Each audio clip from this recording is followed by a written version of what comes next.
एक छोटे से गांव में गरीब बच्चा राहुल अपनी माँ के साथ रहता था। उसके पिता का देहांत हो चुका था और उसकी माँ सिलाई करके घर चलाती थी। राहुल पढ़ाई में होशियार था, लेकिन उसके पास अच्छे कपड़े और किताबें नहीं थी। वह पुराने कपड़े पहनकर स्कूल जाता था। उसके सहपाठी उसे चिढ़ाते थे, लेकिन वह अपना ध्यान पढ़ाई में लगाता था।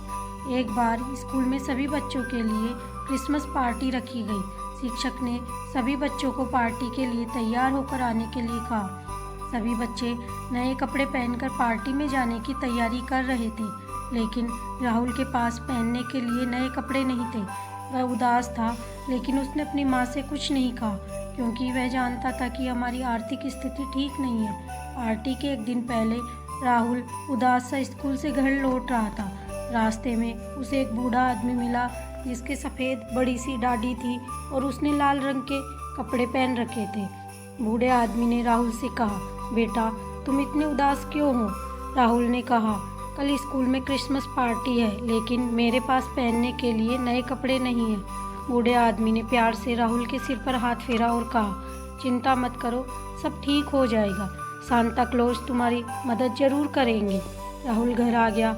रात को सोते समय उसे बूढ़े आदमी की बातें याद आ रही थी। रात को राहुल ने सपना देखा कि सांता क्लॉज उसकी मदद करने आए हैं। वह सपने में ही मुस्कुराने लगा। अगले दिन जब वह उठा तो उसने दरवाजे पर एक बड़ा सा डिब्बा रखा देखा। वह हैरान हो गया। उसने तुरंत डिब्बा खोला तो उसमें एक नया सफ़ेद शर्ट, नीली पैंट, चमचमाते जूते और एक नया स्कूल का बैग था, जिसमें किताबें और पेंसिल बॉक्स भी था। राहुल बहुत खुश हुआ और तैयार होकर स्कूल गया। जब वह स्कूल गया तो सभी बच्चे हैरान हो गए। सबने पूछा, तुम्हारे पास ये नए कपड़े और बैग कहाँ से आया? राहुल मुस्कुराते हुए बोला, सांता क्लॉज ने मेरे लिए यह सब भेजा है। सब बच्चे हैरान थे, लेकिन राहुल सांता क्लॉज से मिलना चाहता था। शाम को राहुल जब घर आया तो उसने देखा कि उसकी माँ के पास एक बूढ़ा व्यक्ति बैठा था जो उसे रास्ते में मिला था। राहुल दौड़ते हुए गया और बोला, आप सांता क्लॉज ही हैं ना? बूढ़े आदमी ने हंसते हुए कहा, नहीं बेटा, मैं सांता क्लॉज नहीं हूँ, मैं एक अध्यापक हूँ। मैंने तुम्हें स्कूल जाते हुए देखा और तुम्हारी मेहनत और लगन देखकर तुम्हारी मदद करने का फैसला किया।